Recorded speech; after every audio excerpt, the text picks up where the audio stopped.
ओम श्री सद्गुरु परमात्मने नमः।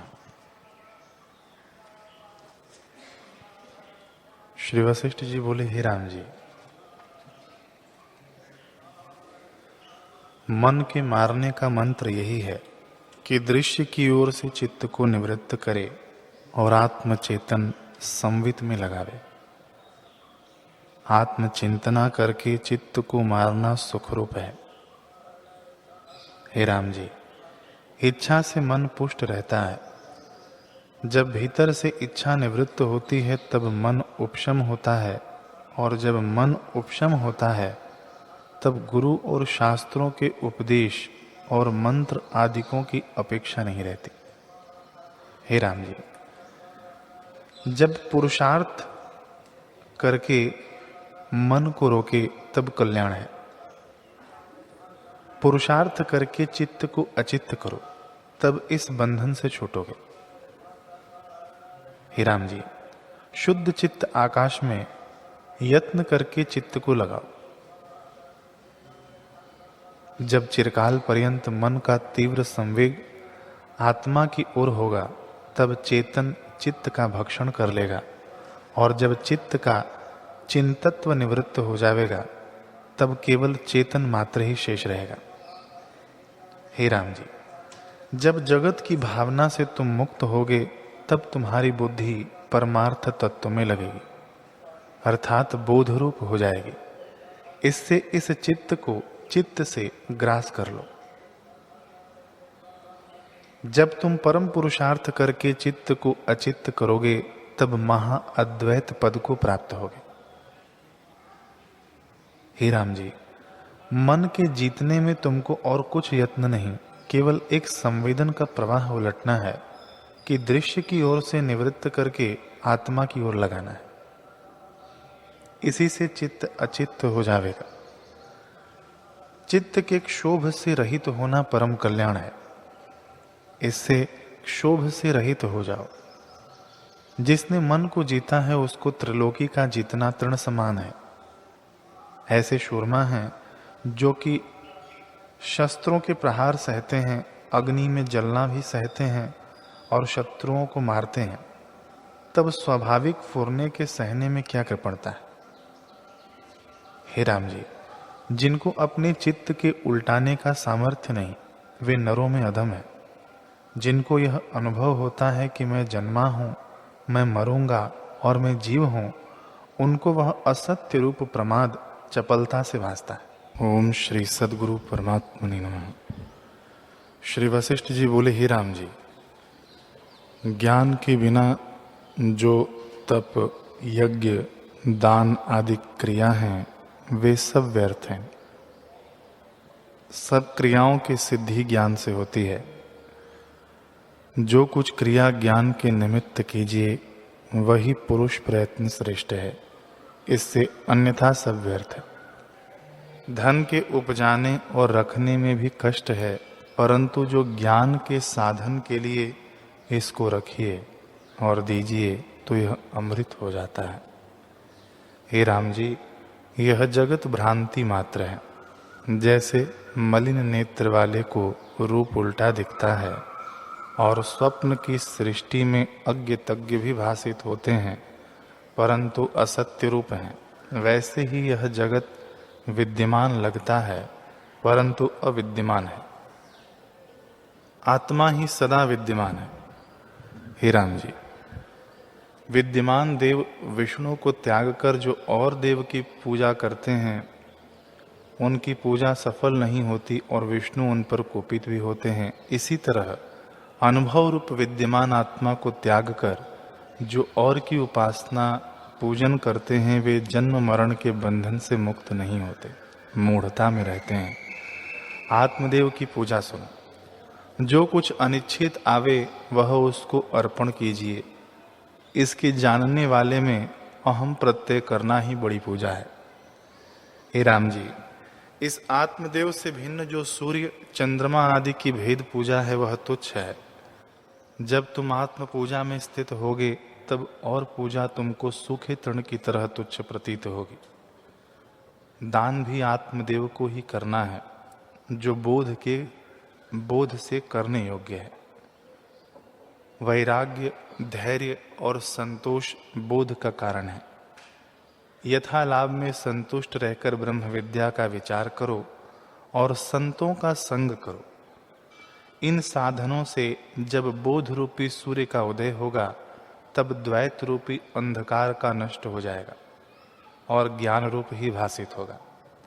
फिर जो ज्ञान उपजा है वह भी शांत हो जाएगा। उससे उसी देव की पूजा करो जिससे आत्मपद को पाओ। गुरुर्ब्रह्मा गुरुर्विष्णु गुरुर्देवो महेश्वरः गुरुर्साक्षात् परब्रह्म तस्मै श्री गुरवे नमः। श्री योग वासिष्ठ महारामायण निर्वाण प्रकरण सर्ग 131। श्री वशिष्ठ जी बोले, हे रामचंद्र जी, शस्त्र के प्रहार और व्याधि को यह जीव सह सकता है, तो इस अहम के त्यागने में क्या कदर्सना है। हे रामचंद्र जी, संसार का बीज अहम का सद्भाव है। उसका नाश करना मानो संसार का मूल संयुक्त नाश करना है। इसी के नाश का उपाय करो। जिसका अहम भाव नष्ट हुआ है, उसको सब ठौर आकाश रूप है। उसके हृदय में संसार की सत्ता नहीं पुरती। चाहे वह गृहस्थी हो तो भी उसको यह प्रपंच शून्य बन जाता है। जो अहंकार सहित वन में जा बैठे तो भी वह जनों के समूह में बैठा है, क्योंकि उसका अज्ञान नष्ट नहीं हुआ। जिसने मन सहित क्षण इंद्रियों को वश नहीं किया, उसको मेरी कथा सुनने का अधिकार नहीं। वह पशु है। हे रामचंद्र जी, जिस पुरुष ने मन को जीता है अथवा दिन प्रतिदिन जीतने की इच्छा करता है, वही पुरुष है। और जो इंद्रियों का विश्रामी अर्थात क्रोध, लोभ, मोह से संपन्न है, वह पशु है और महा अंधतम को प्राप्त होता है। हे रामचंद्र जी, जो पुरुष ज्ञानवान है उसमें यदि इच्छा दिखती है तो भी वह उसकी इच्छा अनिच्छा ही है और उसके कर्म अकर्म ही है। जैसे भुना दाना फिर नहीं उगता पर उसका आकार भासित होता है, वैसे ही ज्ञानवान की चेष्टा देखने मात्र को होती है, उसके हृदय में वासना नहीं होती। हे रामचंद्र जी, जो पुरुष इंद्रियों से चेष्टा करता है और हृदय में जगत की सत्यता नहीं मानता, उसे कोई बंधन नहीं होता। और जो जगत को सत्य मानकर थोड़ा ही कर्म करता है तो भी वह फैल जाता है। जैसे थोड़ी अग्नि जागकर बहुत हो जाती है। ज्ञानी को बंधन नहीं लगता। उसका प्रारब्ध शेष है, यह भी वह हृदय से नहीं मानता और जानता है कि ये कर्म शरीर के है, आत्मा के नहीं। जैसे कुम्हार के चाक का वेग उतरता जाता है, वैसे ही उसका प्रारब्ध वेग उतरता जाता है और फिर जन्म नहीं होता, क्योंकि उसको अहंकार रूपी चरण नहीं लगता। इससे अहंकार का नाश करो। जब अहंकार नष्ट होगा तब सबके आदि पद की प्राप्ति होगी, जो परम निर्वाण पद है और जिसमें निर्वाण का भी निर्वाण हो जाता है। हे रामचंद्र जी, जब वर्षा काल होता है तब बादल थोड़े होते हैं। जब शरद काल आता है तब बादल जाते रहते हैं। हे राम, जब तक अज्ञान रूपी वर्षा काल है, तब तक अहंकार रूपी वर्षा है। जब विचार रूपी शरद काल आवेगा, तब अहंकार रूपी मेघ जाते रहेंगे और आत्मरूपी आकाश निर्मल भासित होगा। हे रामचंद्र जी, जैसे मलिन दर्पण में मुख का प्रतिबिंब उज्जवल नहीं दिखता और जब मैल मिटता है तब मुख का प्रतिबिंब स्पष्ट प्रत्यक्ष दिखता है, वैसे ही अहंकार रूपी मैल से जीव ढका हुआ है। इससे आत्मा नहीं दिखता। जब अहंकार रूपी मैल हटेगा तब आत्मा ज्यों का त्यों दिखेगा। जैसे समुद्र में नाना प्रकार के तरंग उठते हैं, सो सम्यक दर्शी को सब जल में देख पड़ते हैं और भूषण में स्वर्ण ही भासित होता है, वैसे ही नाना प्रकार के प्रपंच उस सम्यक दर्शी को चैतन्य घन आत्मा में ही देख पड़ते हैं। वह आत्मा से भिन्न कुछ नहीं देखता। वह पत्थर की शिला के समान हो जाता है, क्योंकि उसका अहंकार नष्ट हो गया है।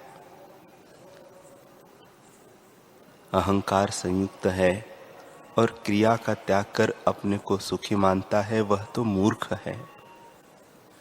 जैसे कोई लकड़ी लेकर आकाश का नाश किया चाहे तो वह नष्ट नहीं होता, वैसे ही क्रिया के त्याग से दुख नष्ट नहीं होते। जब संपूर्ण संसार और कर्म के बीच अहंकार का नाश हो, तब अक्रिय आत्म स्वरूप को प्राप्त होता है। जैसे तांबा अपने ताम्र भाव को त्याग कर स्वर्ण होता है, वैसे ही जब जीव अपना जीवत्व त्यागता है तब आत्मा होता है। जैसे तेल की बूंद जल में फैल जाती है और नाना प्रकार के रंग जल में दिखते हैं, वैसे ही ब्रह्म में अनेक प्रकार की कलना दिखाई देती है। आत्मा, ब्रह्म, निराकार, निरंजन इत्यादि का नाम भी अहंकार से शुद्ध आत्मा में कल्पित हुए हैं। वह तो निष्क्रिय केवल सत्ता मात्र है और सत्य और असत्य की तरह स्थित है। हे रामचंद्र जी, संसार एक मिर्च का पेड़ है अथवा संसार एक फूल है। उसमें अहंता रूपी सुगंध है। जब अहंता उदय होती है तब संसार क्षण में उदय होता है और अहंता का नाश होने पर संसार क्षण भर में नष्ट हो जाता है। क्षण में उदय और क्षण में नाश होता है, सो अहंता का होना ही उदय होने का क्षण है और अहंता का लीन होना नाश का क्षण है।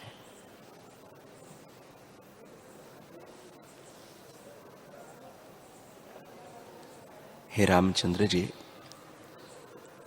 जैसे मृत्तिका में जल के संयोग से घट बन जाता है, तब मृत्तिका घट संज्ञा पाती है, वैसे ही पुरुष को जब अहंकार का संगा होता है तब वह संसारी होता है और जीव संज्ञा पाता है। वह देश, काल, पृथ्वी, पर्वत आदि दृश्य को प्रत्यक्ष देखता है। जब अहंता का नाश होता है तब वह सुखी होता है। निदान जो कुछ नाम और उसका अर्थ है सो अहंता से भासित होता है। जब अहंता को त्यागता है तब शांत रूप आत्मा ही शेष रहता है। जैसे पवन से रहित दीपक प्रकाशित होता है, वैसे ही अहंकार रूपी पवन से रहित जीव अपने स्वभाव में स्थित होकर आनंद पद को प्राप्त होता है, अनादि पद पाता है। सबका अपना रूप होता है और अपने देश, काल, वस्तु देखता है। हे रामचंद्र जी, जब तक अहंता का नाश नहीं होता तब तक मेरे वचन हृदय में न जमेंगे। जैसे रेत से तेल निकलना कठिन है, वैसे ही जिस पुरुष ने अपना स्वभाव नहीं जाना, उसके लिए ब्रह्म का पाना भी कठिन है। अपना स्वभाव जानना अति सुगम है। जब अहंता का त्याग करे कि मैं हूं और न जगत है, तब कल्याण होता है। तभी अहंता का नाश होता है और कोई भ्रम नहीं रहता। जैसे रस्सी के जाने से सर्प भ्रम निवृत्त हो जाता है। जब तक अहंता पूर्ति है, तब तक उसको उपदेश नहीं लगता। जैसे आरसी पर मोती नहीं ठहरता, वैसे जिसको अहंता फुर्ती है, उसके हृदय में मेरे वचन नहीं ठहरते। और जिसका हृदय शुद्ध है, उसको मेरे वचन लगते हैं। जैसे तेल की बूंद जल में फैल जाती है, वैसे ही उसको थोड़े वचन भी बहुत लगते हैं। हे रामचंद्र जी, इसी प्रसंग में एक पुरातन इतिहास कहता हूं, सो तुम सुनो। वह मेरा और काकभूषुंडी का संवाद है। एक समय मैं सुमेरु पर्वत के शिखर पर गया तो वहां भूषुंडी बैठा था। उससे मैंने प्रश्न किया कि हे अंग, ऐसा भी कोई पुरुष देखा है जिसकी आयु बड़ी हो और ज्ञान से शून्य रहा हो? जो देखा हो तो कहो। भूषुंडी बोले, हे भगवान, एक विद्याधर था जिसकी बड़ी आयु थी और जिसने बहुत विद्या अध्ययन किया था। वह सत्कर्मों को बहुत करता था। उसने बहुत भोग भोगे थे और 4 युग पर्यंत जब तब नियम आदि सकाम कर्म किए थे। जब चतुर्थ युग का अंत हुआ, तब उसने विचार किया और जितने भोग सुखरूप जानकर भोगता था, उनमें उसको वैराग्य हुआ। तब उनको त्याग कर स्वर्गलोक पर्वत पर गया और विचारा कि यह संसार असार रूप है, किसी प्रकार इससे छूटो।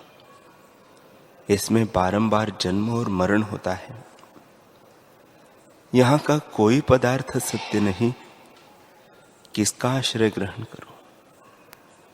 ऐसे विचार करके वह विकृत आत्मा वाला पुरुष सुमेरु पर्वत पर मेरे पास आया और सिर झुकाकर मुझे दंडवत किया।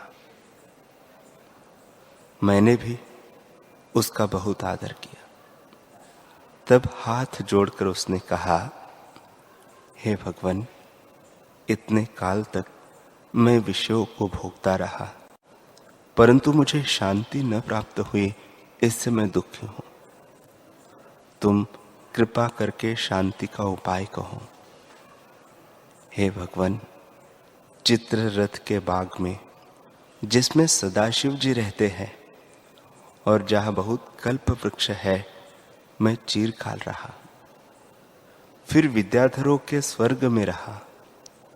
फिर इंद्र के नंदनवन और स्वर्ण की कंदरा में रहकर सुंदर अप्सराओं के साथ विहार किया और विमान पर बहुत घूमा हूं। हे भगवान, बहुत स्थान मैंने देखे हैं और तप, दान, यज्ञ, व्रत भी बहुत किए हैं। सहस्त्र वर्ष तक ऐसे सुंदर रूप देखता रहा हूं जिनकी सुंदरता नहीं कह सकता, तो भी नेत्रों को तृप्ति नहीं हुई। बहुत सुगंध सूंघी पर नासिका को तृप्ति न हुई। रसना से भोजन बहुत प्रकार के खाए पर शांति न हुई, बल्कि तृष्णा बढ़ती गई। कानों से बहुत प्रकार के शब्द और राग सुने और त्वचा से बहुत स्पर्श किए हैं तो भी शांति न हुई। हे भगवान, मैं जिस ओर सुख जानकर जाता हूं उसी ओर दुख प्राप्त होते हैं।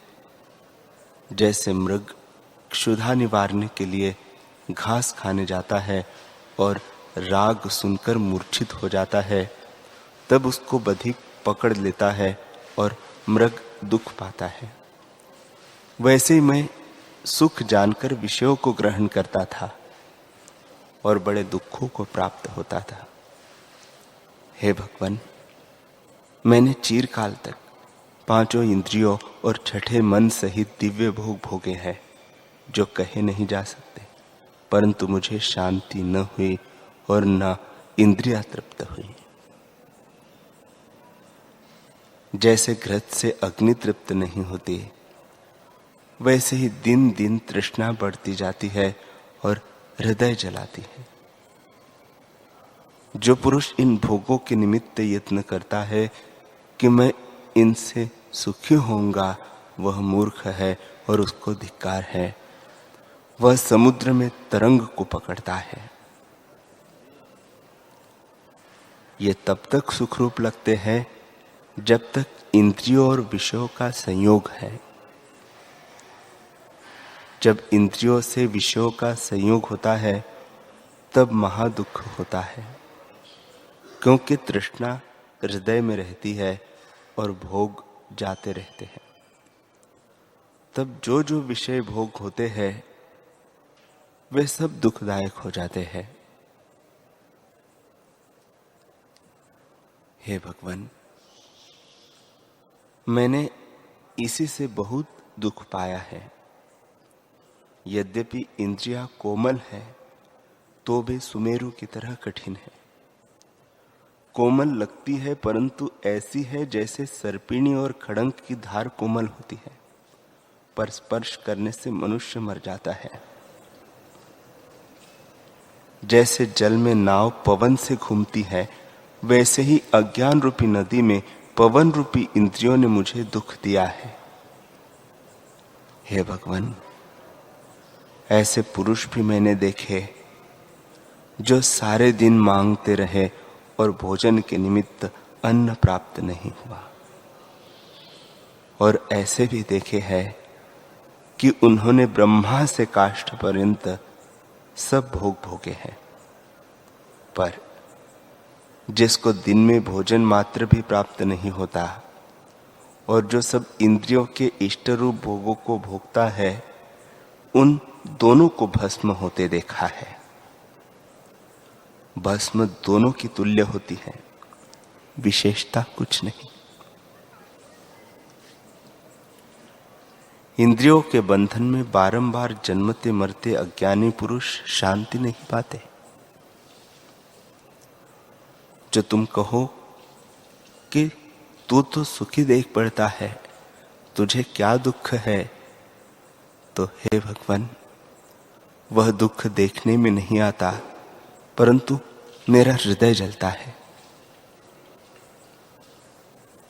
हे भगवान, ब्रह्मा के लोक में मैंने बड़े सुख देखे हैं, परंतु वहां भी दुखी ही रहा हूं, क्योंकि क्षय और अतिशय वहां भी रहता है। इससे वहां के निवासी भी जलते हैं। इंद्रियों का शस्त्र से भी कठिन घाव होता है। ये जो संसार का नाना प्रकार की विषमता देख पड़ती है और उनमें सर्वदा राग द्वेष दिखता है, इससे मैं बहुत जलता रहा हूं। इससे मुझे वही उपाय कहिए जिससे मैं शांति पाऊं। वह कौन सुख है जिससे फिर दुखी न हो, जिसका कदापि नाश न हो और जो आदि अंत से रहित हो। चाहे उसके पाने में कष्ट हो तो मैं यत्न करूंगा कि वह किसी प्रकार मुझे प्राप्त हो।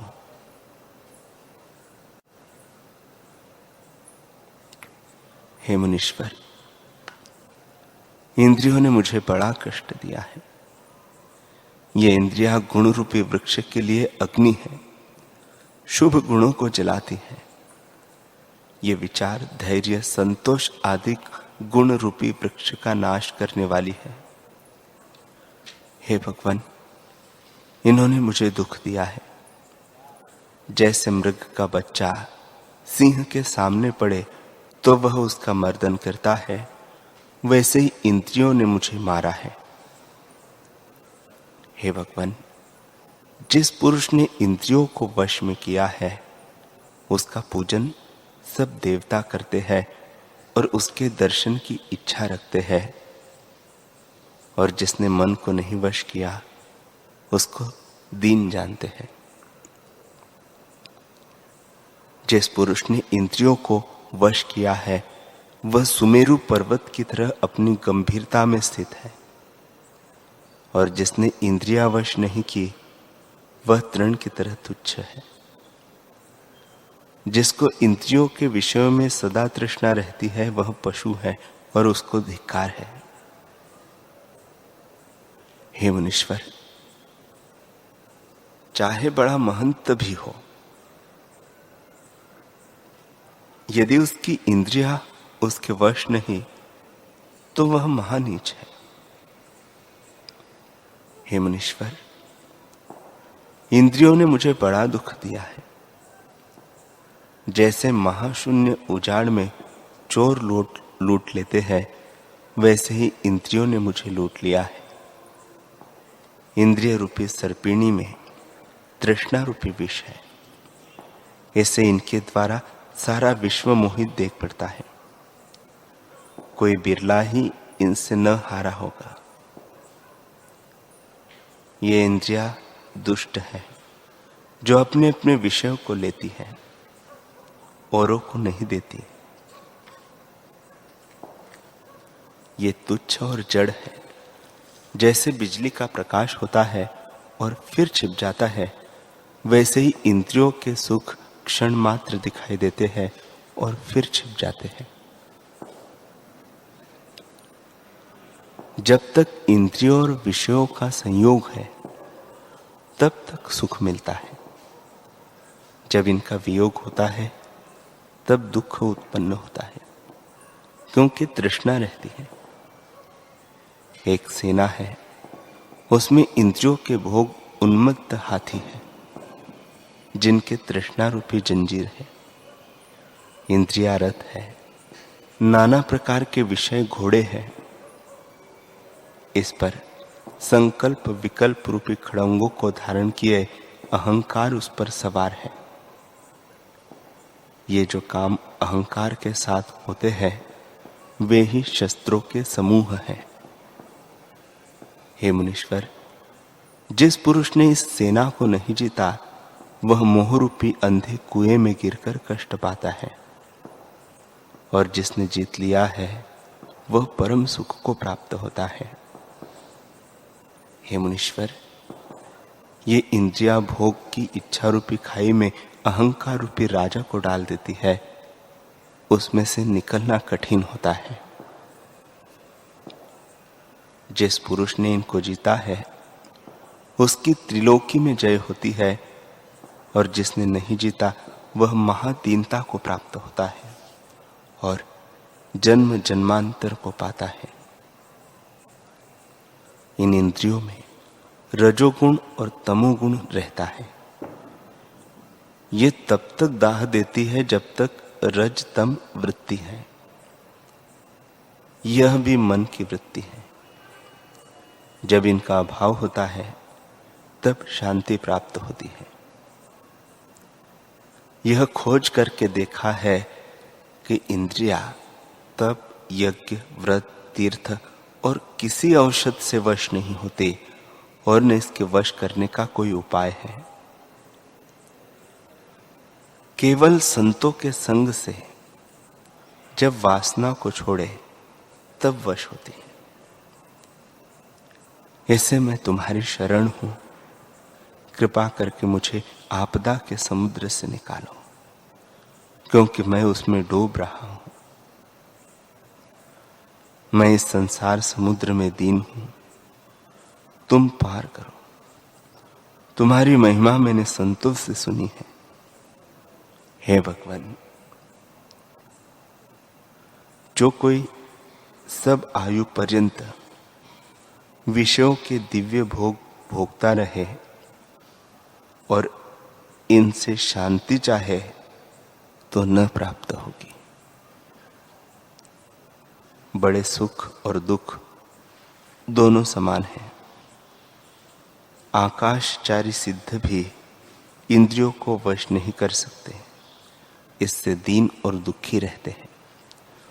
कोई वीर्यवान पुरुष चाहे फूल की तरह महामत्त हाथी के दांतों को चूर्ण कर सकता हो, परंतु उसके लिए भी इंद्रियों का जीतना यानी अंतर्मुख करना महाकठिन है।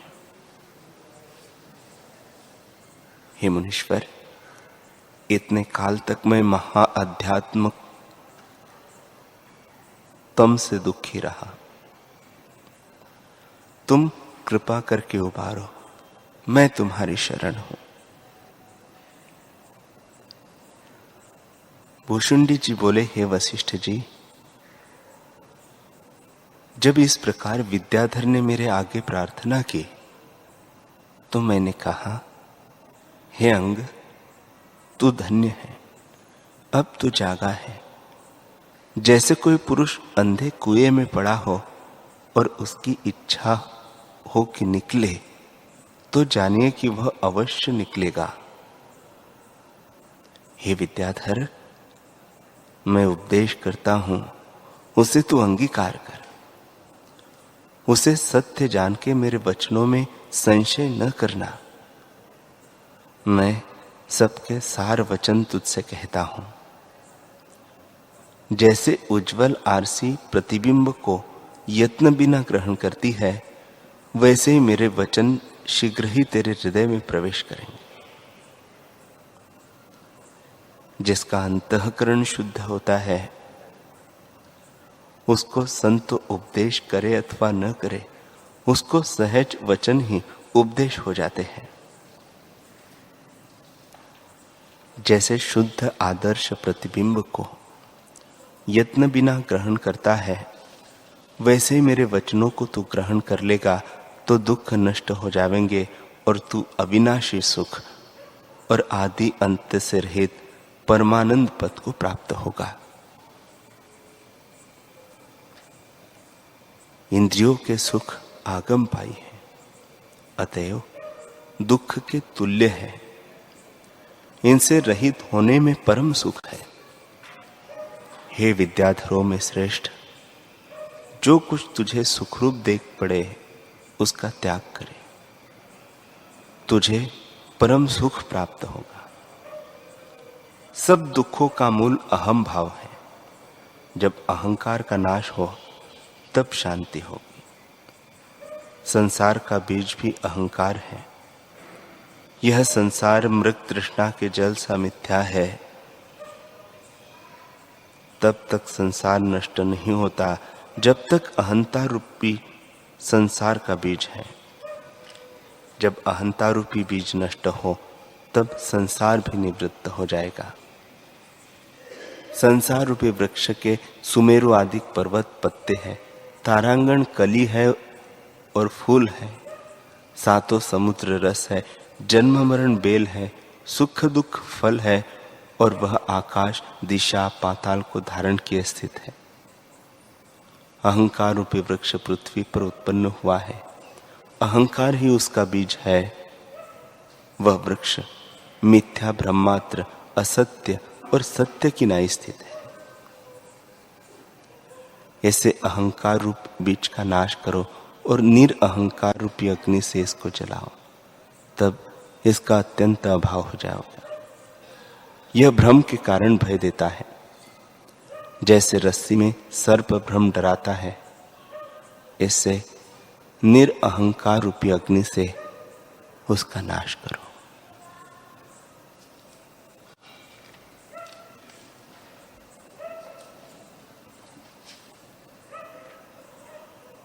हरि ओम।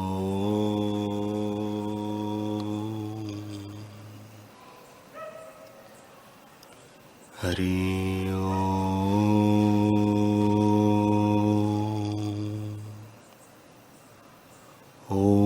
सहना भवतु सहनौ भुनक्तु सह वीर्यं करवावहै तेजस्विनावधीतमस्तु मा विद्विषावहै। ओम शांति शांति शांति। श्री सद्गुरुदेव भगवान की जय।